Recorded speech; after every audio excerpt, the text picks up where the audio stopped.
And then the realization hit me as though I screamed as loud as I could in my spirit. No, what am I doing? I just asked God to extend my life.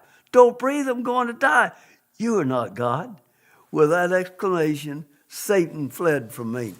So this voice, you had just asked the Lord to spare your life, and a beautiful voice said, just let go. Yeah, but look what he said. Listen, you see, just what he said tells what I'd been taught all my security. Security. That's what Baptists teach. Once you save forever, no matter what. That's what they teach. Security. And he used that on me right away. The first thing he used, security, peace, rest. All you've ever wanted, just stop breathing. There, in the valley of death, at the door, he lied to me. He told me he was God. He couldn't kill me. He had to get me to kill myself. You better know the Spirit that speaks to you. We're all going to come to that same place. I call it the veil. The veil is not in this world, and it's not in the other world. It's the door between the two. We all got to go that way. Christians refer to it as crossing Jordan. It's when we pass from this life to the life to come. Once you cross that veil, flesh and blood can't cross it. It can't cross it. So that's when the angels took my spirit out of my body. And we went from darkness to light, just like that. Out of darkness into light. I'd crossed the veil. I was on the other side. The first thing they brought me to see was a verse of Scripture being acted out like a stage play. Ephesians chapter 6, verse 12. For we wrestle not against flesh and blood, against principalities, word plural, powers, word plural, rulers of the darkness of the world, the menagerie of our enemy. There was this, looked like a long table with all these beings sitting around. The devil himself sits at the end.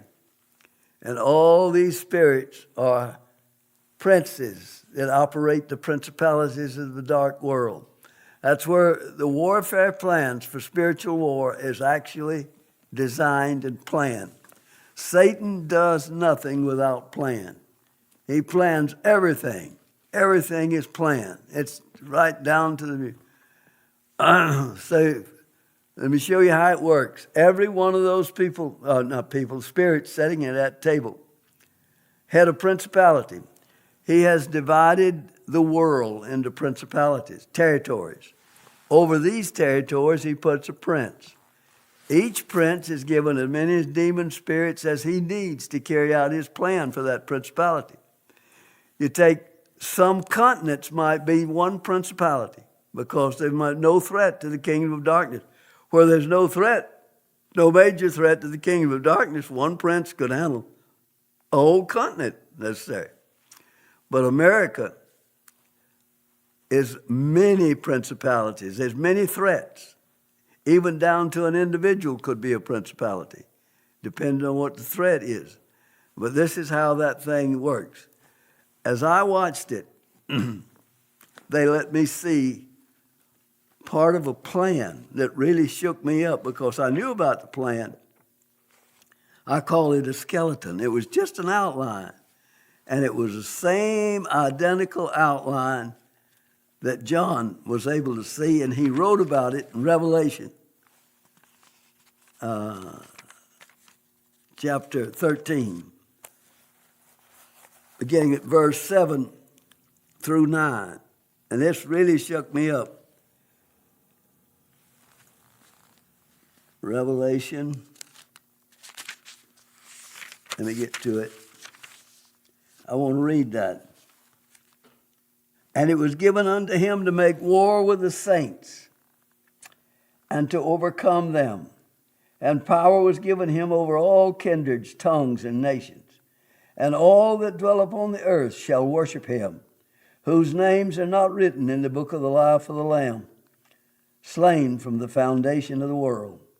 If any man have an ear, let him hear. Revelation 13, 7 through 9. The master plan to capture the world, to capture the church. That's why we've got cotton candy religion today. What is cotton candy religion? Hot air. Doctrines of demons, Paul called. Doctrines of demons are being expounded from the pulpits of so many churches today. He's captured the church, what he said he was going to do. And he's done it. He's already got it. When they brought me, first, they let me see this scout. That's the first thing I saw was this outline. They let me see that. So John the Baptist wrote about it because I was very weak on spiritual warfare. I'm Southern Baptist. We didn't have too much teaching in that area. Then, in fact, I'd never heard but one sermon in my entire life that ever mentioned the devil. And that was when I was 12 years old, and it scared the devil out of me.